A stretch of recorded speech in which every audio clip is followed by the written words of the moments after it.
അത് അവർ ആദ്യം അത് കാര്യങ്ങൾ വ്യക്തമാക്കട്ടെ, എന്നിട്ട് അതിനകത്ത് നിലപാട് പറയാം. പൊതുവേ നമ്മൾ ശ്രദ്ധിക്കേണ്ട കാര്യങ്ങളുണ്ട്. ഇന്ത്യയിലെ എല്ലാ സംസ്ഥാനങ്ങളിലും, പ്രത്യേകിച്ച് BJP ഇതര ഗവൺമെൻറ്റുകൾ ഭരിക്കുന്ന സംസ്ഥാനങ്ങളിൽ സർവകലാശാലകളെ BJP ആഗ്രഹിക്കുന്നത് പോലെ ജനങ്ങളിൽ ഭിന്നിപ്പ് സൃഷ്ടിക്കാനുള്ള മതവർഗീയവൽക്കരണത്തിൻ്റെ പാഠശാലകളാക്കി മാറ്റാനുള്ള വലിയ ശ്രമം നടക്കുന്നുണ്ട്. അതിന് ഉത്തരവാദിത്തപ്പെട്ട സ്ഥാനത്തിരിക്കുന്നവരെയൊക്കെ തന്നെ ഈ നിലയിൽ ഉപയോഗപ്പെടുത്തുന്നുണ്ട്. ഇതിലെ മറ്റു കാര്യങ്ങൾ നമുക്ക് വിഷയങ്ങൾ വന്നതിന് ശേഷം കൂടുതൽ നിലപാട് പറയാം. അപ്പോൾ നമ്മൾ കണ്ടിട്ടില്ല, 2 കന്യാസ്ത്രീകളെ ജയിലിലടച്ച സംഭവം ഞെട്ടിക്കുന്നതാണ്. അപ്പം അതിലൊരു ഉദ്യോഗസ്ഥൻ അതിന് കൂട്ടുനിന്നു എന്നുള്ളതാണ്. ഉദ്യോഗസ്ഥൻ ഈ 2 കന്യാസ്ത്രീകളെയും മോറൽ പോലീസിങ്ങിന് അല്ലെങ്കിൽ ഒരു പരസ്യ വിചാരണയ്ക്ക് വേണ്ടി ഇട്ടുകൊടുത്തു എന്നുള്ളതാണ് അതിൻ്റെ ഏറ്റവും വലിയ പ്രത്യേകത. അപ്പോൾ ഇതൊരു ഒറ്റപ്പെട്ട സംഭവമായിട്ട് നമുക്ക് കാണാൻ വേണ്ടി പറ്റില്ല. ഗ്രഹാം സ്റ്റെയിൻസ് ഉൾപ്പെടെയുള്ളവരുടെ ഓർമ്മകൾ ഇന്നും നമ്മുടെ മുമ്പിൽ ഇങ്ങനെ ജീവിച്ചുകൊണ്ടിരിക്കുകയാണ്. ആ ഘട്ടത്തിൽ വളരെ ബോധപൂർവം ഇത്തരം മതനിരപേക്ഷ ഇന്ത്യക്ക് പോറലേൽക്കുന്ന നിലപാട് BJP സർക്കാരുകൾ തുടരുകയാണ്. അത് കടുത്ത പ്രതിഷേധത്തിന് കാരണമായി മാറുന്ന സംഭവം.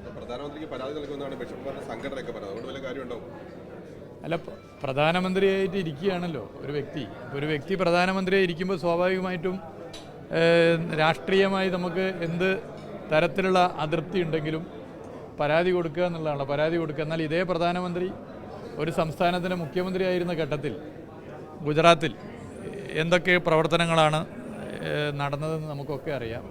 ഇതൊരു രാഷ്ട്രീയ അജണ്ടയാണ്. BJP എന്ന രാഷ്ട്രീയ പാർട്ടിയുടെ അജണ്ടയാണ് പുറത്തേക്ക് വന്നുകൊണ്ടിരിക്കുന്നത്. അത് ഓരോ സംസ്ഥാനത്തിനും അനുസരിച്ചുള്ള നിലപാടാണ് സ്വീകരിക്കുക. കേരളത്തിലൊരു പ്രത്യേക അജണ്ട, കേരളത്തിൻ്റെ പുറത്ത് പ്രത്യേക ഒരു അജണ്ട, ഇങ്ങനെയൊരു നിലപാടാണ് സ്വീകരിക്കുന്നത്. ഇത് നമ്മുടെ രാജ്യത്തെ എവിടെ കൊണ്ടുവന്ന് എത്തിക്കുമെന്നുള്ളതാണ് വളരെ ഗൗരവമേറിയ പ്രശ്നം. ഇതിലും നമ്മൾ മനസ്സിലാക്കേണ്ടത് സർക്കാരിൻ്റെ ശമ്പളം പറ്റുന്നൊരു ഉദ്യോഗസ്ഥനാണ് ഇതിനെല്ലാ സൗകര്യവും ചെയ്തു കൊടുക്കുന്ന നില ഉണ്ടായത് എന്നുള്ളതാണ്.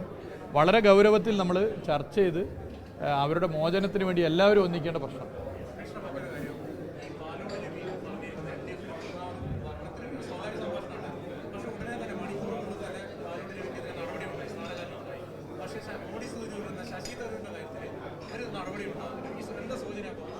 അല്ല, ഈ DCC പ്രസിഡന്റ് ഒരു പ്രസിഡന്റ് പറഞ്ഞത് പുറത്തേക്ക് ലീക്കായതേ ഉള്ളൂ.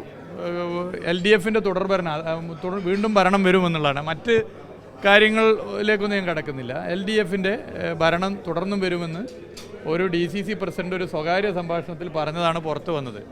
കേരളത്തിലെ മുഴുവൻ DCC പ്രസിഡന്റുമാരുടെയും ഒരു മനസ്സ് എന്തെന്നുള്ളൊരു പരിശോധന നടത്തിയാൽ എല്ലാവർക്കും ഇതേ അഭിപ്രായം തന്നെയായിരിക്കും. കോൺഗ്രസിലെ ഭൂരിപക്ഷ ആളുകളും പറയുന്ന അഭിപ്രായമാണ്. ഇതിപ്പോൾ പരസ്യമായിട്ട് വന്നു എന്ന് മാത്രം.